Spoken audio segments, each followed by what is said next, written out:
Hey, clip out here from SIA. Test 48. Do you lose link strength if you're using a link shortener? Let's get into it. All right, this one is kind of, you read the headline there. It says part two. Honestly, I probably didn't even bother sharing part one for whatever reason. But you have to take into account some things with this test to see how link strength, quote unquote, is measured, and that's really through the topical trust flow and CF. What the hell is that? It's coalition flow or some craziness over Majestic. I forget what it is. But and then that's assuming that link strength is defined the same way by Google as Majestic is, and I can tell you it's probably not.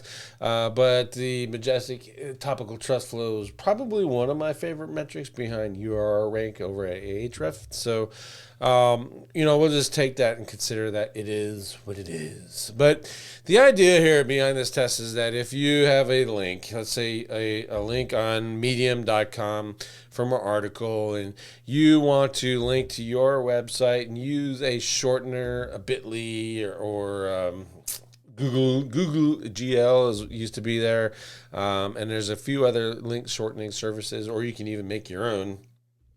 But in that 301, you're going to actually lose some trust flow or some link power through that 301 when you get to your money page. The hard part about testing that is how do you define link power? And obviously, even though you have a close idea, which is the PageRank algorithm that Google uses, we have a close idea of how they define link power. We have absolutely no way to measure that properly. So you are ended up with third-party tools, Moz, Majestic, Ahrefs, SEMrush, link research tools, and on and on. But Google's not necessarily using those. We don't know how close or how far off those metrics are from what Google is doing. And it's a little bit hard to measure that in that way. I would even suggest that if you're going to measure link power, did it go up, does it go down, or does it stay the same? And in this test, they were just measuring topical trust flow and CF. I forget what it calls. For some God, it's just blowing my head right now. But those dropped when the link went from the shortener through to the test page, and to me that makes a little bit of sense because there's no links going to the page. Why would it have any trust flow or citation flow? That would be, there you go, citation flow. Isn't the other one? Maybe. Why would it have any if it's a brand new web page? Well, that's because the domain has authority and it's transferring onto the page. Sound idea. Then why would it go down if you're adding to it? Well, that's because you now are adding domain, which could be less domain authority and page authority and trust flow and topical trust throw to it and dropping the scores. But what did it do to the rankings? Did the rankings go up? Or the rankings go down? Or did they stay the same? And that's not in the test. That needs to be in these kind of tests. You need to understand that. Because at the end of the day, if you're judging link strength based off of those metrics, all fine and good, but what is those metrics mean in relation to the Google search engines?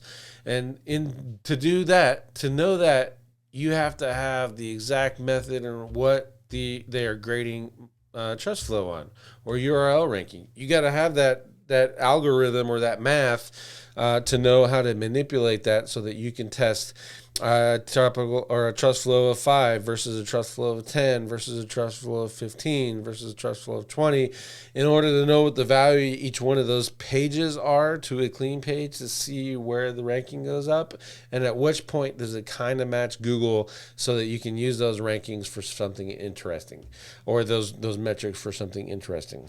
To me, topical trust flow of 20 and above usually has some decent backlinks behind it. You go look at those backlinks. If they're good, then there's a good domain for you to get a backlink off of or to buy if you're buying domains.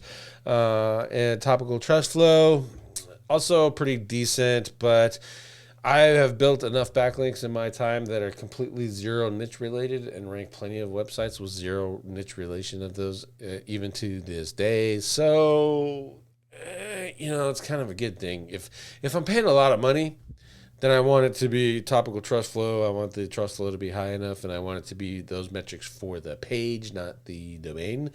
And if those are happening, then it's worth paying money for. Otherwise, pound sand clown. I'm just going to build my own with software. It's kind of how I'm going these days. So definitely something we need to test, and we just need to have to define link strength and how we're going to measure that. And I think the most obvious way is what did this link do for my page? Did it go up to 2? Did it go down to 5 or 6? Or did it bounce around a whole lot and go right to number 1? And that will help us in a much better way to say this is a good link and this is a bad link. And unfortunately, every website and every page has different strengths, and the link from those is going to be different. So your results are going to vary from link to link, website to website, project to project, and no amount of tools, no amount of testing is going to get you there and say exactly what's going to happen with said links. Anyone who tells you anything different is a complete liar. Google ranks web pages. Google gives power assignments to web pages, and each of those web pages affect other web pages in completely different ways. So something to look into, something to care about, and something to understand when it comes to link strength. All right, I hope this was helpful. Test number 48. Give me a thumbs up, the subscribe button, and see you on the next one.